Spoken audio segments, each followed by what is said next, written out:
Take a moment to visualize. You're 18 and you just inherited $100,000. You're about to go into university, and this is a lot of responsibility, but it also opens up a whole world of opportunities. You need to figure out where you want to invest, where you want to save, what type of investments you want to make. And you meet a financial advisor, me, and I make your decisions a lot easier. Now, when you're 18, you have to spend money on necessities. Considering you're going into university, you're going to have to spend money on tuition, textbooks, transportation, etc. Now, the estimated cost that we're going to spend is $15,000. We have no predicted returns because you are spending this money instead of investing it. It is also for those same reasons that there is no time that I recommend that you cash out.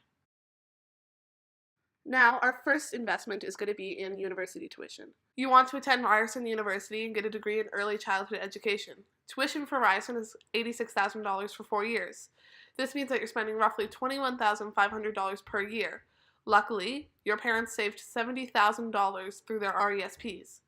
And that means that you only have to pay $16,000, which you will pay using the money given to you.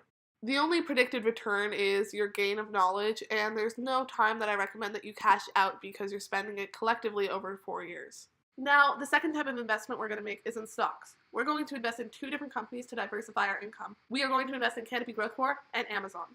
The reason we are investing in Canopy Growth Corp is because they are Canada's leading distributor in marijuana. They are also prepared to go distribute in the States when/if the States decides to legalize marijuana on a nationwide level. Now, stocks for Canopy Growth Corp are $31.70, and we are going to buy 156 of those, causing us to spend $4,945.20. The second place we're going to invest in is Amazon. The reason is Amazon.com is the biggest online retailer in the world. Their stocks are expensive, but they have a history of performing very well in the stock market. Now, each stock for Amazon costs a little bit more. They cost $1,591. We're going to buy 10 of these, causing us to buy $15,910 worth of stocks. The predicted returns depends on the market, and the time I recommend that you cash out depends on how the market is doing and when you need the money or want to cash out.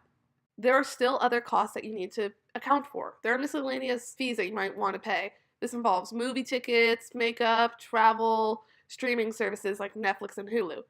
We're going to set aside $8,000 for you to spend that money. This still leaves you with $41,000 left to invest. I recommend that you invest them in RBC Emergency Savings and the RBC Savings account.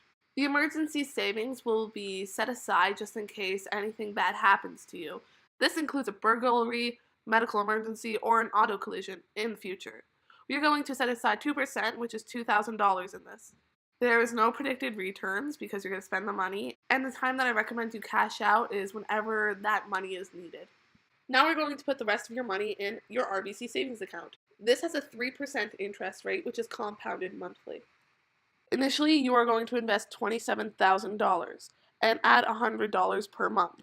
After 10 years, this will cause you to save $39,000 worth of your money. If you were to keep your money in this account for 10 years, it will yield a final savings balance of $50,406.69. I recommend that you cash out 10 years from now when you're 28 because this is when you'll start living on your own and paying rent or putting a down payment for a house. Now you have to think more than just about yourself. There are many stakeholders in the situations. But the 3 main ones are you, your future child or children, and your parents. You benefit from these investments greatly.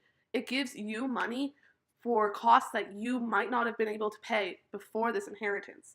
It also gives you financial freedom with where you want to spend that extra money you invest. If you want to go travel some more, if you want to get an extra nice house or a nice car that you've been dreaming about. And you gain this knowledge about investments that you've never gained before having this. It also benefits your future children because if you decide to have any, you most likely will not be paying off any extra debt that you accumulated over college or after an accident. And you can use that money that you still have saved and the money you are making to make sure that your kids have a great life. You can make their nursery pretty, or you can take them to Disney World or take them on trips that they deserve. And the final stakeholders are your parents. They will benefit greatly from this because they do not have to pay your way through college or help you after you graduate, and they can most likely retire early and live a happy life. And there you have it. That's how $100,000 going towards different things can change your life for the better.